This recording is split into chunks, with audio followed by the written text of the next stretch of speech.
des soins. Ce plan Sénégal émergent est synonyme de la gratuité de la césarienne. Mais c'est synonyme aussi du 23e pays le plus pauvre du monde. Et synonyme aussi li mooy bourse de sécurité familiale yi. Ce plan Sénégal émergent bourse yokk na de. bourse Sénégal émergent. bourse familiale yokk na de. plan Sénégal émergent. bourse yokk na de.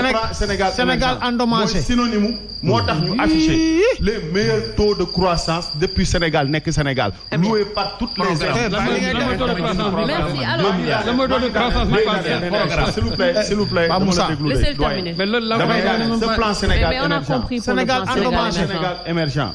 bi nga xam ne tey moo insufflé l'émergence du Sénégal. Principal artisan. 2 milliards. mais bàyyi ko wax nga sa candidat mu dégg nga bàyyi ko wax candidat loolu démocratie. Le principal artisan oui. de cet ambitieux plan Sénégal émergent. C'est notre candidat, le candidat Amadou Ba. Mais si c'est le Sénégal n'est même pas un pays à revenu intermédiaire, même pas. Bala ngay dem émergent da ngay nekk pays à revenu intermédiaire, on ne l'est même pas. waaw ñu ñëw ci jamaa yi nag peut-être pour. waaw tuuti xam nga jamaa tamit ku ko dégg xam nga mooy loolu. Maître Moussa Diop ay ces accusations alors il faudrait qu'on en parle parce que ay accusations yu. Il paraît qu'il a été placé sous mandat de dépôt. Il a été placé sous mandat de dépôt tey ci vendredi bi mu yëkkati woon ay kaddu ay accusations sax teg ko ci kaw président de la République. Aly Ngouille Ndiaye ak Mimran concernant justement contrat d'exploitation bu ay diamant mine de diamant déjà lan lañ mën a retenir ci accusation yi. Il avait aussi soulevé le problème des armes. mais dañuy wax plus ci c'est vrai que dañuy wax plus ci diamant yi xaw a fàtte d'une autre part ces armes mais dans tous les cas que ça soit armes yi wala diamant yi c'est des accusations quand même très graves portées à l'endroit de la République. Maintenant, moi, avant moi tontu ci question bi, on avait soulevé la question sur le profil des candidats. Moi, j'ai parlé d'un seul candidat parce que yaakaaroon naa ni ci Bouga. Wala déet. Maintenant, dans le cadre de la stratégie, les gens voient notre candidat comme quelqu'un boo xamante ni il fait pas d'action politique et autres. Il faut que les gens arrêtent de se tromper. Trompez-vous parce que les actions politiques qu'il mène et qu'il pose tous les jours.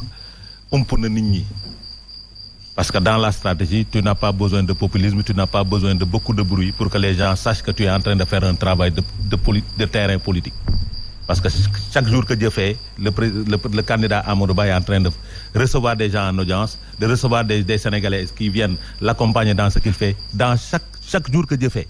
Et maintenant la stratégie. Maintenant nag jàpp ni affaire bi discours la wala déclaration la wala comportement. On est en communication politique aussi. Nous sommes en communication politique et les gens qui sont autour de lui le font très bien. Ah bon? Mais bien sûr, les gens qui sont autour de lui le font très bien. J'ai dit. Tu es le seul qui le défend sur les plateaux. À part vous, Adama. Tu es le seul qui le défend sur les plateaux. Yow mii la. yaa bon na mi Djibril Bey aussi. Dans les salons. Je suis sincèrement désolée Adama, mais vraiment il y a personne ñuy di ko défendre sur le plateau. Non ñii sax ay guerrier leen temps yi. Djibril Bey j'ai dit guerrier la ñu mës a doon. Parce que nous croyons à une chose et nous faisons ce travail de communication nécessaire. Non, j'ai dit ñeneen ñi ñëwatuñu ñooñu seeni responsabilité mais nous savons que nous devons prendre en charge la question de notre candidat. Nous avons un produit à vendre. Il n'est pas défendu. J'ai dit nous avons un produit à vendre et nous avons un bon produit. Un très bon produit. Un très bon produit. Il est vendable. Oui, un produit qui c'est-à-dire xam nga dafa am loo xamante ni les enjeux de l'heure nous poussent à dire que nous avons un excellent produit. Les enjeux de l'heure sont sécuritaires avant d'être économiques. Les enjeux de l'heure sont plus moo gën a graaw li nit ñi di wax nii. Il propose rien. Maintenant, ces propositions, c'est pas le moment de la proposition parce que lui, il protège le plan Sénégal émergent avec 3 axes. N'est-ce pas? Avec 3 axes. Il apportera des réformes par rapport à cette situation. Mais nag Adama plan bi nag xam nga ne dafa échoué. waaw non. Plan bi nag moom dafa échoué. Plan bi su échoué woon. Plan bi su échoué woon. On verra pas l'impact de ces réalisations-là par rapport à ces populations-là. Le principal point du plan Sénégal émergent, c'était l'autosuffisance alimentaire décrétée depuis 2017. Sécurité. On avance. J'ai dit l'autosuffisance. C'est mieux que les terres et consorts. C'est-à-dire nous sommes dans le capital humain. Le capital humain, on parle de capital humain. Les gens ne mangent pas nga wax capital humain. gis nga ces terres là c'est bien beau. Les gens ne se soignent pas. Dans les terres, il faut avoir de la ressource pour dugg ci terre. mais yéen bàyyi leen ko nag mu wax candidat. mais li mu wax tamit. wax ngeen seen candidat xam nga nag Thierno Cheikh Omar. su ma waxee seen candidat kenn du ko dégg kenn dootu ko dégg. parce que nag yàlla dafa am loo xamante ni da koy may doomu aadama su ma waxee sa candidat kenn dootu ko dégg parce que tamit quand tu me parles de les gens ne se soignent pas dans ce pays-là. Or que les hôpitaux foisonnent dans ce pays-là. nga ne ma les gens ne se le plateau médical a été élevé. non dama ne le plateau médical fan la Sénégal tolloon démb ak barke démb. fan la Sénégal tolloon dañuy waxtaan fan la Sénégal tolloon ban démb ak barke démb. Omar Faye nee na hôpital n'est-ce pas fi Sénégal tolloon ak fi mu tollu tey sur le plan sanitaire saa yi dañuy sant suñu borom. n'est-ce pas maintenant notre candidat va venir. pour continuer ces réalisations par rapport à cette j'ai dit vous savez Diomaye moom li ci am na xam nga quand une décision quand on demande de mettre en garde à vue une personne sous mandat de dépôt par rapport à cette situation parce que dafa am plainte bu dal ci kawam man li may retenir mooy la sortie du directeur l'ancien directeur des mines Ousmane Cissé. Qui a apporté 6 contre-vérités par rapport aux déclarations de Maître Moussa Diop. 6 contre-vérités. C'est-à-dire sur les nomenclatures, les nomenclatures du ministère, sur les dates et sur beaucoup de choses. Parce que nit koo xamante ni 6 chefs d'inculpation lañ ko téye lañ ko toppee. Foofu c'est parce que li mu doon wax peut-être amu ci lu ko leer. N'est-ce pas? Brandir na ay documents parce que erreur bi gën a graaw au nord du Sénégal nous n'avons pas un sol où on peut découvrir du diamant au nord de ce pays parce que gis nañ fu ñuy découvrir or c'est au sud xawma à l'est au niveau de Kédougou et autres. vers la Falémé quoi. Voilà vers la Falémé foofu la ñu war a mën a découvrir ay or ak ay diamant et autres les permis d'exploitation. Il parle d'exploration balaa ngay explorer. balaa nga exploiter nga explorer. Il y a 2 permis d'exploration qui ont été décernés dans ce pays-là. L'un à Kassamanga, l'autre à Kédougou. benn bi 2016 lañ ko joxe benn bi 2018 lañ ko joxe. nga juum grande exploration. J'ai dit lan la. da nga ni 2 permis d'exploration la ñu joxe. waaw sur le diamant. oui. man la da ngaa juum du exploration. lan la. permis de recherche la. mais c'est ça que le directeur a dit. waaw. exploration nga wax j'ai dit recherche mooy lan. Adama exploration nga wax. non j'ai pas moom dañoo joué ci ay termes ki nga wax. j'ai dit c'est un ami que je respecte beaucoup. li Moussa Diop wax. exploration lu tudd mu ne ci terme. j'ai pas dit exploration. Moussa Diop n'a parlé d'exploitation. ok Moussa Diop a parlé d'exploitation.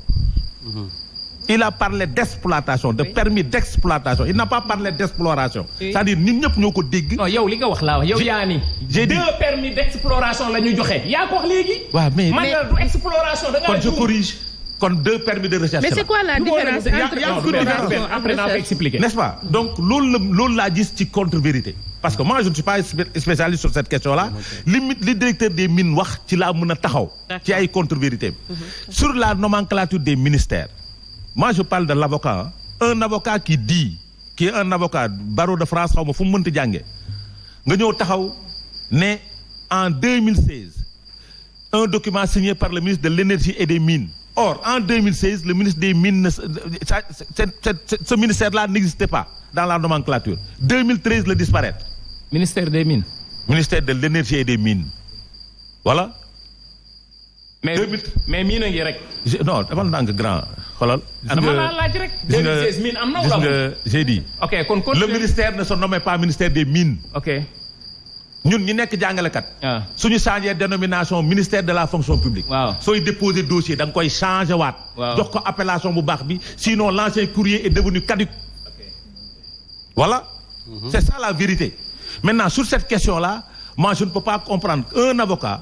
di toog di wax ci ay documents yoo xamante ni li nga ciy tegul ci benn cëslaay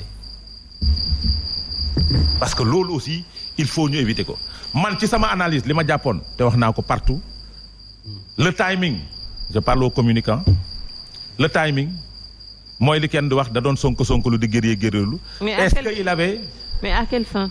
oui est-ce qu'il avait le nombre de parrains défini bi ko waroon parce que c'est un candidat à l'élection présidentielle. pour yow ñàkk parrain moo tax mu taxaw di wax lii. mais bien sûr da doon sonkolu. ko bay nga toñ Sonko yi tamit. mais attends c'est-à-dire pour ñoom affaire bi yëfu guerrier la. teg ko ci ay base yoo xamante ne teguñu fenn. je parle par rapport à sa conférence de presse. tegu ko ci benn base. génn ay documents yoo xamante ni tegu ko ci benn base. surtout un avocat nag surtout un avocat. mais Adama nga ñëw toog le directeur des mines l'ancien directeur des mines ñëw andil la ay corrections par rapport à tes déclarations loolu Moussa daf ko waroon éviter. mais Moussa malgré tout il maintient. mais Bougane waxoon na fi tamit ab jamaa am na. li ci neex mooy le lendemain. ba plainte bi ñëwee. le lendemain dañ ko koo jàllax. presse bi tiitaroon ne Bougane l'avait dit et si Bougane avait raison le lendemain ba plainte bi ñëwee dafa ne il est dans de sale drap. presse bi bindoon ci Bougane ne Bougane et si Bougane avait raison. Même presse. Mais Bougane a raison. J'ai dit cette même presse. a titré le lendemain il est dans de sale drap. Ah mais même presse. donc jàllax nañ ko ce n'est même pas prudentiel. kon ni mu doon wax taxawul. déedéet. waaw mais. développé la après. j'ai pas compris dëkk bi comme les doole. j'ai dit ñu ñoo dem ba Kañaba. waaw non. waxuma loolu de. dama ne ñu dem vérifier ko ci ministère bi ngay wax mine et géologie. j'ai dit man waxuma loolu de traces de diamant. nangam. Il y a des indices, ouais. J'ai dit. Il y a des indices de diamant. ñun li ñu wax dafa leer. J'ai dit même l'ancien ministre des mines. dañu dem. weddiwu ko. il l'a mais zone bi mu ko waxee. du zone boobu. waaw ça concerne maître. j'ai dit maître. ci li maître wax zone bi mu wax. waaw du zone boobu. te Sénégal permis de recherche lañ fi joxe. mooy exploration. ñaari permis lañ fi joxe. benn bi 2016 benn bi 2018. du dëgg. Maintenant, moi, je ne suis pas spécial sur cette question. Moi, je suis un enseignant qui a pris la communication. Li ma jàpp mooy veille c'était le 11 ñu ngi waaj a déposer parrainage amul les parrainages requis mu def show médiatique bëgg am buzz pour suba suñ ko téyee garder on parlera pas de ces parrainages. kon suicide politique la quoi nga bëgg a wax. mais suicide politique la def. deful leneen lu dul suicide politique. Réellement. non suicide politique non attends pour dire vrai suicide politique la def quoi. parce que suicide politique weesuwul nga tudd ay turu nit ñooñu ñëw porter la plainte te mënoo andi ay preuve ci li ngay wax. mais nag il a dit qu'il maintient. il a ses papiers il maintient non seulement ce qu'il a dit, il a ses preuves. Bon, est-ce que tu sais qu'on l'a pas poursuivi pour recel de documents? On l'a poursuivi pour faux et usage de faux. Oui. On l'a poursuivi pour faux et usage de faux. On l'a pas poursuivi pour recel de documents. Non. Donc ça veut dire que document yu mu yor baaxul. loolu moom nag mën nañu si attester. déet su nekkoon dañ ko suivre poursuivre. non mais pour l'instant aussi. c'est des chefs d'inculpation. mënoo ci wax loolu. il y a pas encore une information judiciaire. loolu mënoo aussi jugement pour ñu mën a. mais di nga d'accord ak man.